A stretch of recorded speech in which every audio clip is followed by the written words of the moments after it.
Welcome to Sex and Happiness with Laurie Handlers. Amazing sex and intimacy are just around the corner. While Laurie puts the finishing touches on her new book, Sex and Happiness Over 60, please enjoy this show. It's one of her favorites from the Sex and Happiness archives. My guest today is Dr. Christine Hicks, and she's a naturopath in Integrative and Natural Medicine. Christine specializes in some of these things, which may be on your mind at this point in your life. I don't know. I hope so. Weight loss, bioidentical hormones, prolotherapy, allergies, acupuncture, craniosacral, digestive health, and she also works with trigger points. So, Christine, thank you for joining me today on Sex and Happiness. Thanks for inviting me. It's exciting to be here. Yeah, it's great to have you and to talk about these things. So let's start, Christine, with women who are post-menopausal and have, like myself, have been talking about or trying out things like hormonal drops, hormonal creams, and the magic pellet. Give me some ideas about that. Let's talk about that. And as we unfold, we'll unfold, how you came to some of your conclusions. Many of the women I see have never been on hormones. They come to me maybe for hormone replacement, or they come for other issues that are typical of perimenopause and menopausal women. And a lot of that starts many years earlier than they expect. So if we're saying 50 years old is the estimate for about when most women are menopausal or perimenopausal, most women start experiencing hormonal decline between 40 and 45 years old. So they may have been suffering for some issues of hormones being out of balance that they didn't associate with menopause because they were still having a menstrual cycle, or they were told they were too young. What are some of the things that we're talking about here? What are some of the symptoms that you're speaking of? Well, the main symptoms that I see, and I think that they've gotten exacerbated with the overwhelming stresses of modern life, is anxiety, poor quality sleep, uncontrollable weight gain. Those are the main three that women start to complain about, usually around 40. They might be waking up with night sweats. They might be having very long, heavy periods. And they go to their doctor to take care of those and are usually given a prescription, birth control pills or antidepressants or sleeping aids. They might be, or a Xanax, if they're having anxiety, or they might be recommended to get procedures like ablation to burn out the uterine lining to control the bleeding. But underlying all of those is the hormonal decline of usually progesterone, which starts at about 35 or 40 as women are making less eggs and less frequently, and they have more stress in their life. And I find that that's the most frequently undertreated health issue for most of my female patients for most of those types of problems. Hands down, it's almost always associated with progesterone loss at about 35 or 40. That's just amazing that you're talking about that, because I want to tell you that all of those things happened to me that you're describing at about 42. I remember going to Chinatown and buying fans of every different color so that I had a fan to match every outfit or to put in every briefcase. Now in Arizona, we might chalk it up to the heat, but women who are going through this knows this is going on all year round. And, in the middle of the night, they're waking up covered with sweat and an anxious mind because they can't stay asleep. And their mind is repeating thoughts, and they notice their menstrual cycles might be getting heavier and heavier, or their PMS is getting more intense. It's easy to place the blame on our stressful jobs, our stressful families, our stressful relationships, but actually our experience of the hormonal imbalance makes everything more stressful, which then triggers more imbalance. And the sad part is how many women I've met who've been given inappropriate medication, such as antidepressants and anxiety medication or even birth control pills, that haven't done anything to solve the problem. They've just suppressed the symptoms, and they're still suffering quite a bit. I can totally relate to that, what I was saying to you also. I didn't live in Arizona then, so believe me, in the middle of the winter in Washington, D.C., I would throw the covers on, throw the covers off, throw the covers on, and then sometimes it was freezing out and I still had to have the air conditioner going. So I definitely understand it. And I didn't know what to do about it. I remember calling my mother and saying, Mom, when you were going through menopause, did you want to kill someone? And she said, no. And I said, really? And then I called my father and I said, when Mom was going through menopause, did she want to kill someone? And he said, oh, yeah. So. Absolutely. And many women have learned to, be successful by taking on more and more responsibility and trying to perform more intensely at their work or in their marriages, or they have their growing children to take care of, their elderly parents who might be having health issues, and they succeed by taking care of everything but themselves. And that stress hormone takes the progesterone out of the body and turns it into more stress hormone so that they can cope. And then, of course, the side effects are the sleeplessness, the anger, the memory loss that starts to trickle in sometimes. The reproductive hormones are affected by stress hormone. They affect thyroid hormone. They're affected by thyroid hormone. There's a balance, and not any individual hormone ever acts alone. So important.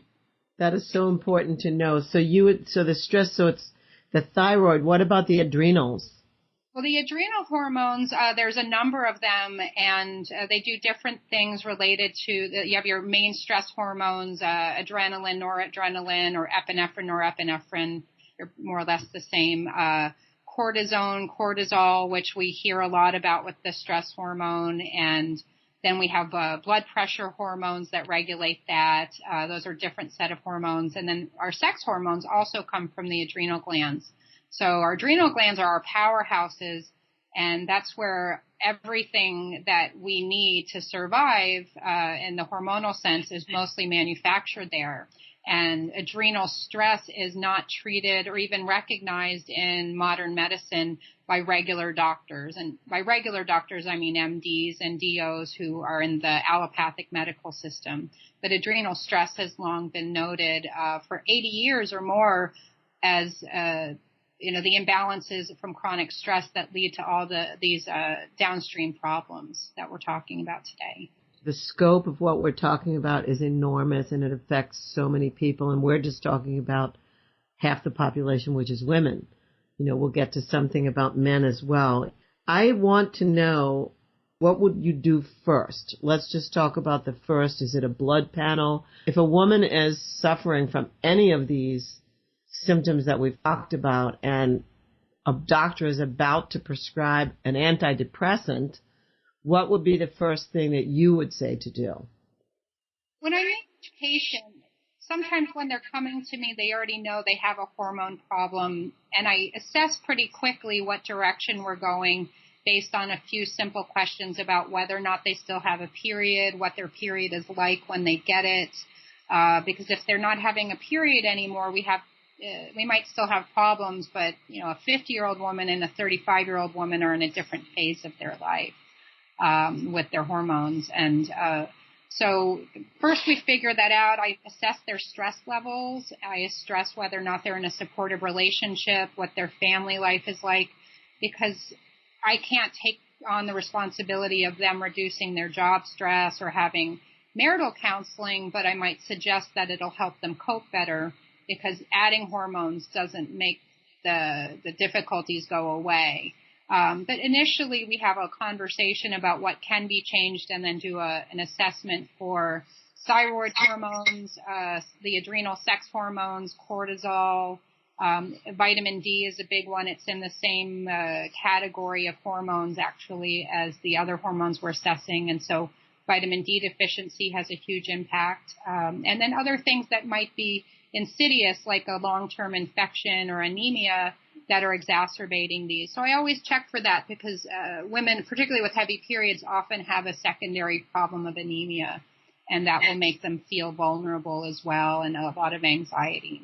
There's a whole medical approach to this. It's not just in your mind. It's not just in your body. It's looking at who you are every day in your life.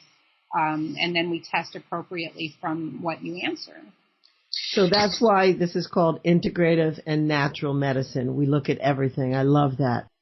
what I like to have every patient leave my office with a sense of self-empowerment. The labs that I'm going to be taking might take a little while to get back because it takes a few weeks, and there may be issues of finances with all the health insurance changes and concerns about scheduling for blood draws. It has to be done.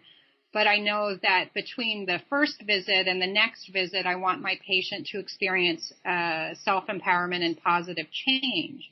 So usually, other than waiting for the results to come back, I like to have a sense of where they are in their personal health and fitness. What's their sleep like? Do they exercise? How much alcohol do they drink? What's their diet like? What is their work schedule? Because those are all things that directly impact their sense of well-being. And something immediate like get off of energy drinks might be all the difference between when I see them that day and 3 weeks later. That might have already improved their sleep or given them less abdominal bloating or made them realize that they were drinking something that all day long that was exacerbating their sensation of feeling stressed out, but they might not know that they're related. So, you mean energy drinks like Red Bull? Absolutely. So addiction to packaged drinks, diet sodas, energy drinks, even moderate use like one a day can have a huge impact on how you feel.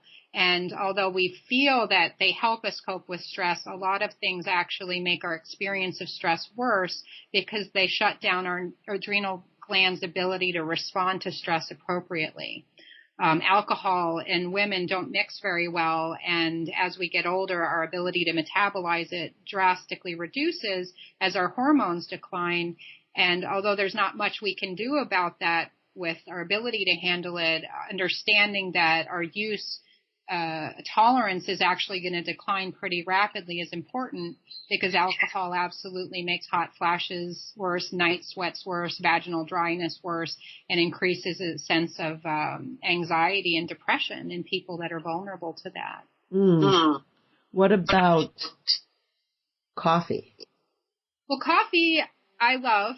I tried to give it up last year for a few months and realized that I didn't know if I wanted to live without it. But I drink a lot less than I used to, and it was very helpful to see that I had gotten used to having too much to feel good. And so at any time something we're used to might need to take a break and self-assess on our dependence versus our enjoyment. A little coffee is very helpful for some people, particularly if they have a slow digestion. It might help them focus and give them a little energy. Too much coffee is too much, and that's poor sleep, high blood pressure, irritability.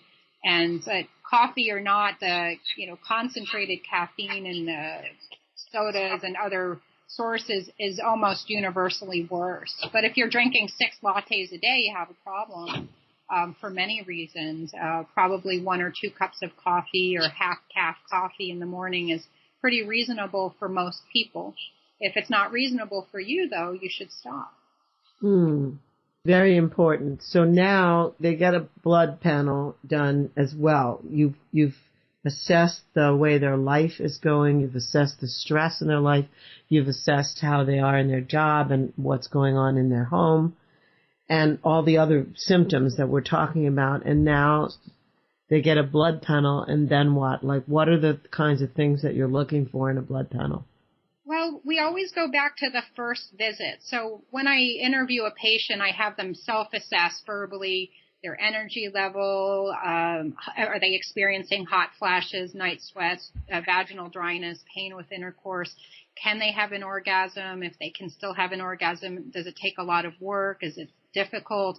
What's their energy like? What's their memory like? Are they irritable all the time? Are they forgetting everything? Because this gives me a clue on what types of hormones we're looking at.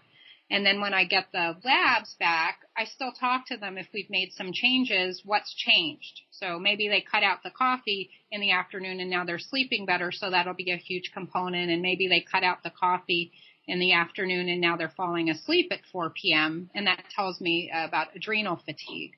The labs confirm, but they don't always diagnose. So there's absolute menopause when you're not making any estradiol anymore, and then there's relative menopause when you're making enough to stay in the normal range for your family doctor, but not enough to feel good.